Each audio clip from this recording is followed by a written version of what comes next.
Very well. I'm okay. It's great to be here again. Yeah, of course. Right. Yeah. Right. We're doing the white something today. Right. Right. Good morning, dearest viewers. It's great to have you back on the show. Today being Tuesday, the 25th day of February 2025, which is the second day of morning spring for this week. I am Ozom Sokichiko, so stay tuned.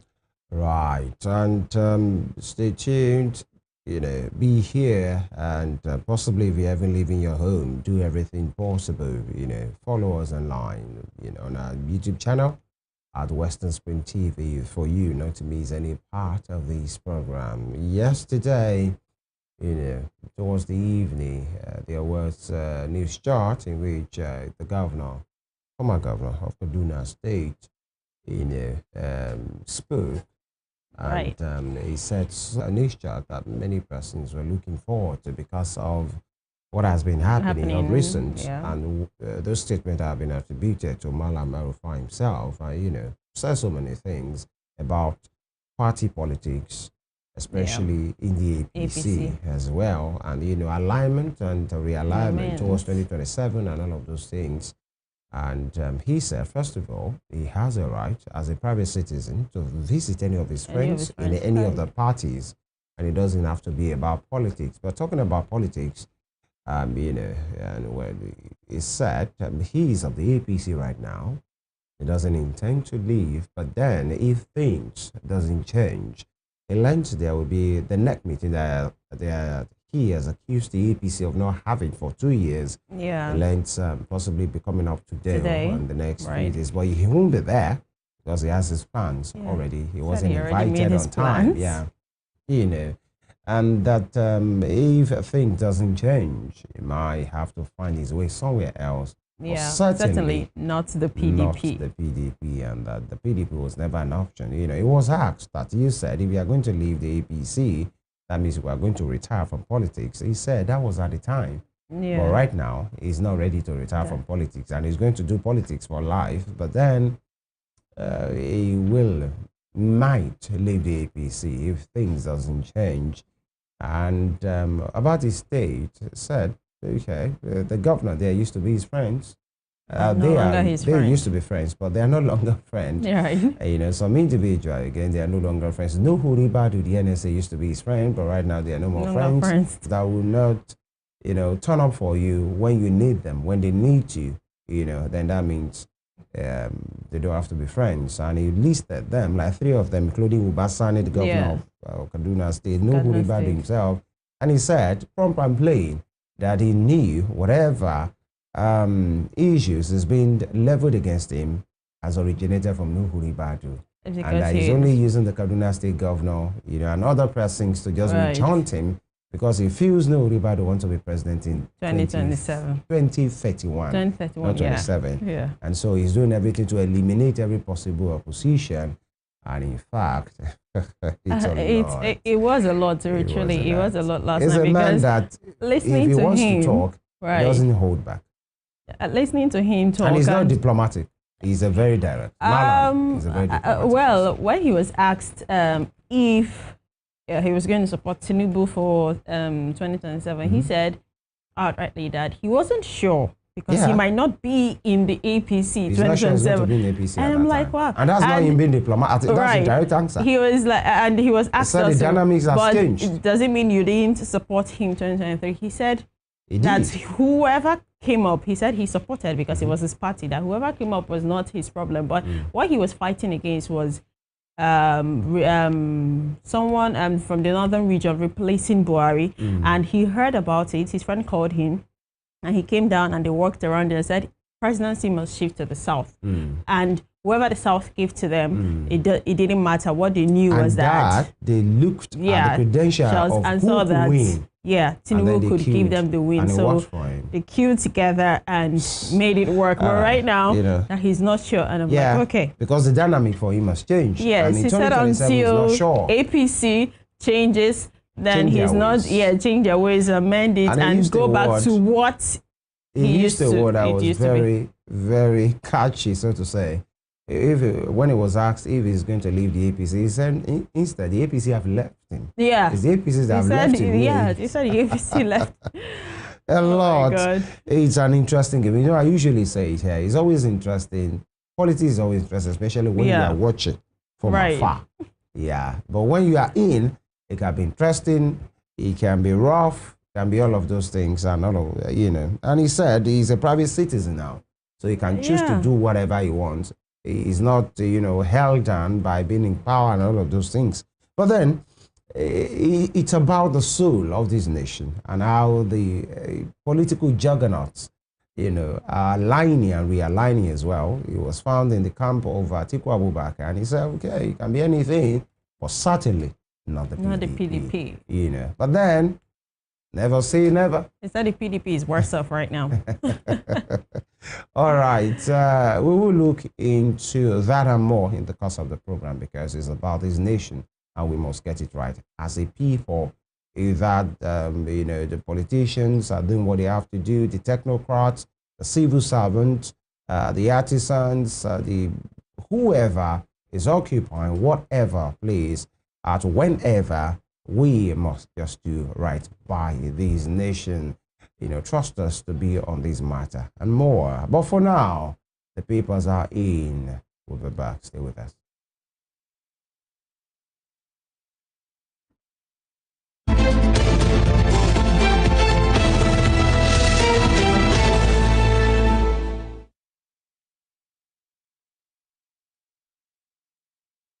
All right. Thank you for staying with us. Need I say that yesterday the governor of Ondo State, you know, was sworn in. Was sworn in, yeah. Actually, you know, he completed the term of his late boss. He sought for election. He has been re-elected, and yesterday took the oath of office substantially now. As the governor. You know, as the governor. He has been governor before, but on his own mandate. Right. Really, not just complete. And wish him all the best as well. There was a part, you know, in that swearing where he spoke glowingly about his former boss. And he wished the man was there, you know, to witness, you know, that day. And you can understand as well, of course, for people who understand the politics of Ekiti. There was a time before the man passed. I think it was at the second swearing-in ceremony for the late Akeredolu, where he spoke about his deputy then, who is now the governor, and said, Lucky, you know, it's your time. And he hopes and he knows one day you will be governor. And yesterday was governor, but the man wasn't there. You know, quite an emotional moment he was for him as well. But then, Nigerian Tribune is my first point of call today. And, you know, expectedly so, you have the El-Rufai story at almost all the newspapers' front pages. APC has left me. That's El-Rufai, not Femi Ojo. With riders, says Tinubu, not Senate, rejected his ministerial nomination. APC has left me. El-Rufai, says Tinubu, not Senate, rejected his ministerial nomination. You know, and fault implementation of president's economic policies. You know, he said the policies are good, but then maybe not the way it's being implemented, and maybe the right people are not there to implement those policies. Policies rather. And thirdly, hints at possibility of joining another political party, rules out the PDP. We've talked about that earlier. And Ayedatua sworn in as Ondo governor and appoints Fashoranti's son as SSG. All right, and beside that, you have the picture. Ondo State Chief Judge Justice Olusegun Odushola, Ondo State Governor Lucky Orimisan Ayedatua, and his wife Oluwaseun during his swearing in as the governor of the state in Akure on Monday. The Sunshine State. We wish you all the best. Now, Osun APC local government chairman give workers ultimatum to resume. Osun APC local government chairman give workers ultimatum to resume. And with riders accuse Adeleke, Makinde, Bala Mohammed of igniting crises. They lack power to intimidate, threaten workers, NLC and the TUC. And APC only interested in burning down Osun. Adeleke spokesman and they are still smarting from loss suffered at the LG poll, marking this age. All right, a lot from that. Osun APC local government chairman, interested. Osun APC local government chairman. Because we have the PDP local government chairman. Okay. Give workers ultimatum to resume. And, accuse Adeleke Makinde Bala Mohammed of igniting crisis. Very interesting to notice what the NLC and the TUC said, that the Osun APC local government chairman lacked the power to intimidate and threaten workers in the state as well. Okay, the NLC, the NOLGE, give the directive when that chaos happened to say, please stay away from the local councils. It is only right. Right.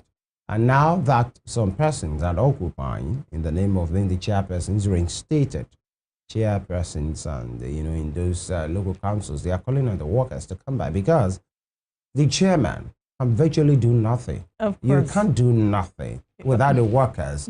You don't even know where they are. Right. You don't know where certain things are, where they've placed them, the documents, the files. You don't know the state of those local governments. You don't know which file belongs to who.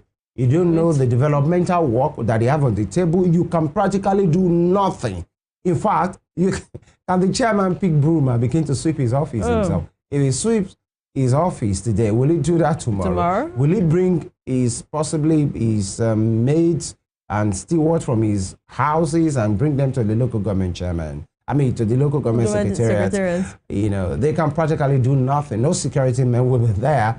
No, junior staff will be there, and all of those things. It's quite a lot. I can actually feel their form of frustration, but well, the truth is everything should just be sorted out so that these people can also go back to work. I'm sure they are even eager to go back to work. So I'm not sure about being eager. No, being eager, not with the chaos, like to go to work. Every day you wake up work, and right? Yeah, to work. Then but not with the conditions. If you know the way local government system works, I'm not sure many of them are eager. Right. This is not me casting, I get where you're coming from now. This is not me casting aspersion on local government workers, because everybody, they are doing the best that they can do. Well, you understand that system. I'm not sure many of them are even around.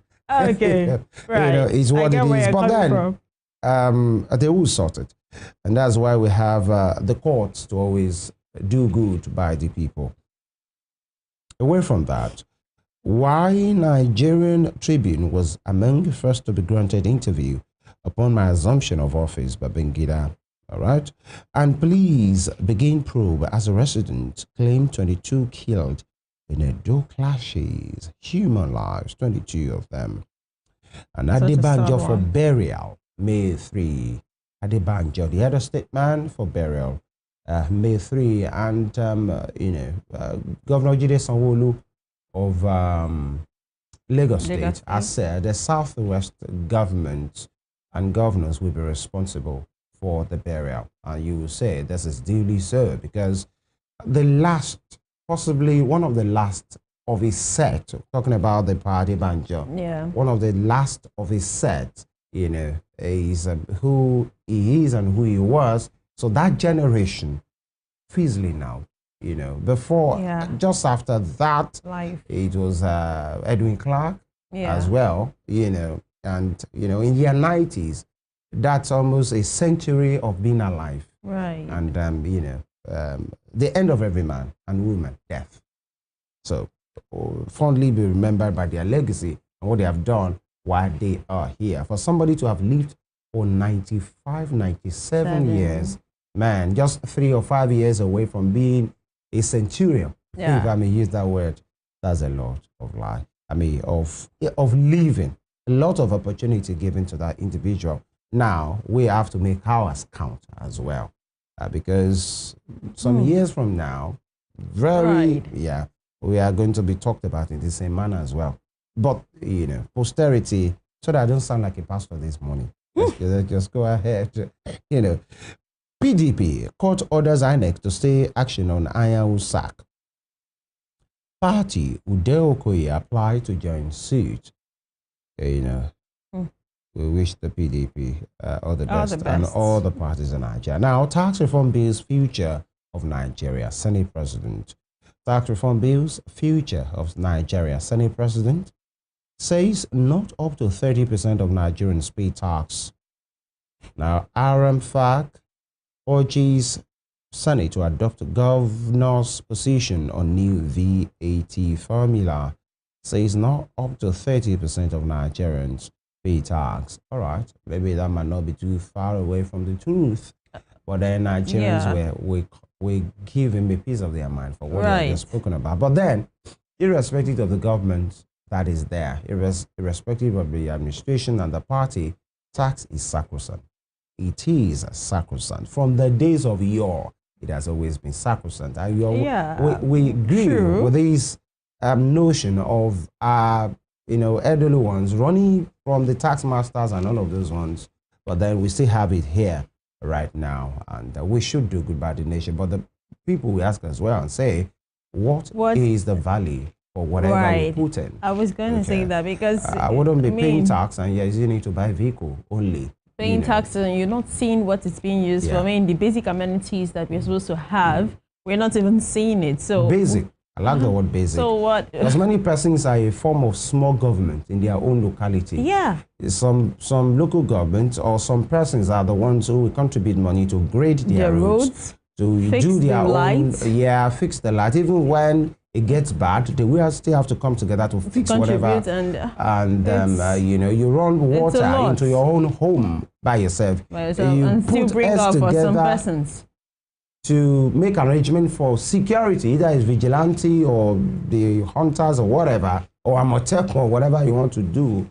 And so that will not always spur people on to do. Of course, we must do right, but to be encouraged. But it's not like the people have a choice. It's a legal thing. We must pay, but then people should have value for what they're paying. It's not that some persons are there and they're using that money for renovations upon renovations, on needless renovations, change your vehicles, and living buying exotic, and then you tell the people that 30% of you are not even paying. I just will say, if anybody is not paying, you, the big guys, should check yourselves, because you are the ones that are not even paying properly.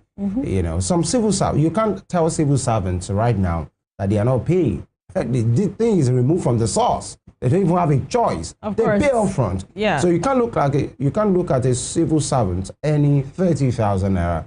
Okay, maybe 70,000 naira, which many states have not even started paying. The federal government itself have not started paying. That's the thing. But when they start paying, the civil servant doesn't have a choice. It should be removed from the source. You now look at that person and say you are not paying tax. Excuse you. The truth is, it's a lot to take in this country, actually. It's really a lot. Because talking about tax and all the rest, Nigerians will say that they already have a lot of things taxing them to start adding the general tax. But like you said, civil servants have no choice. They pay. It's being subtracted from their salaries every month. So they pay their tax. Right, that will be all from the Nigerian Tribune. Okay, and we move straight to the Punch. We have Lagos Assembly Speaker. Miranda may step down as a Kande panel shortlists 7. Okay.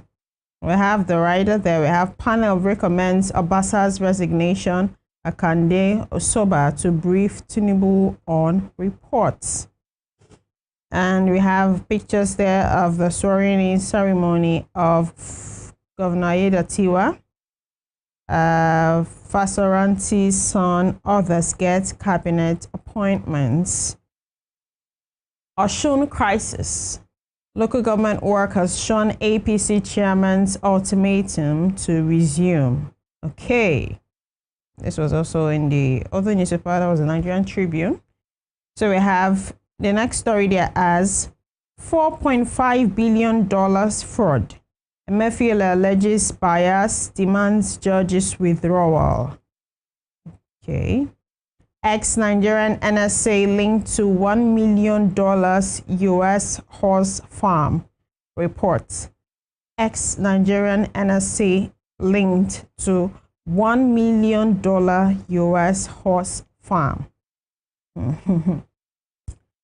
Tax reform.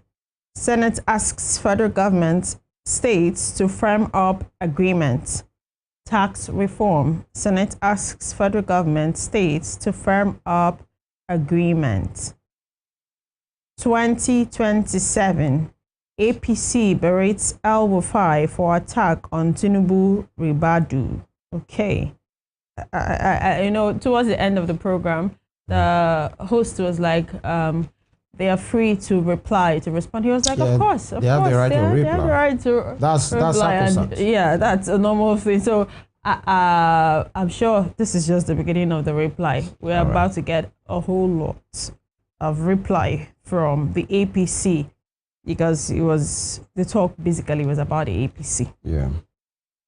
We have filling stations shut, loading halted as Lagos impounds tankers. Filling stations shut, loading halted as Lagos impounds tankers. Okay, now this is going to fall back on the citizens. So I'm not sure what this is all about. If it's about the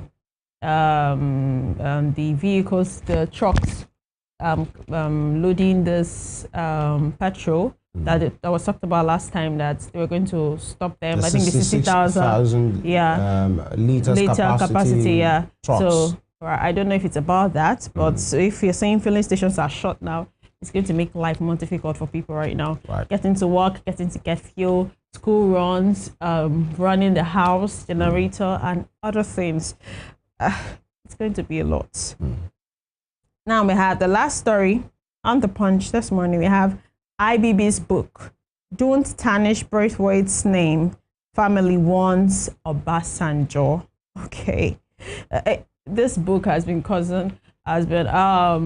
reeling out a lot of controversies, left, right, and center. People have been talking. The Abacha's family, the children have come out to talk. Yeah. Even the I saw on Twitter, I think the grandson talked also. So a lot of persons have been talking about it, and the Abiola's children, may God rest his soul, the late MK Abiola and everything. So it's a lot to actually take in, because people are more worried, or it feels like it was an opened wound, an old wound that was just opened. Most persons are remembering what they went through, how they lost lots of loved ones and friends and families. It's really a lot, but as usual, we'll keep talking. That's all we can do. And that'll be all on the Punch this morning. All right, from the Punch newspaper, we look at the Guardian. Now, prison decongestion. 53,225 pre-trial detainees languish in jail despite push to pardon politicians. 53,225 pre-trial detainees languish in jail despite push to pardon politicians.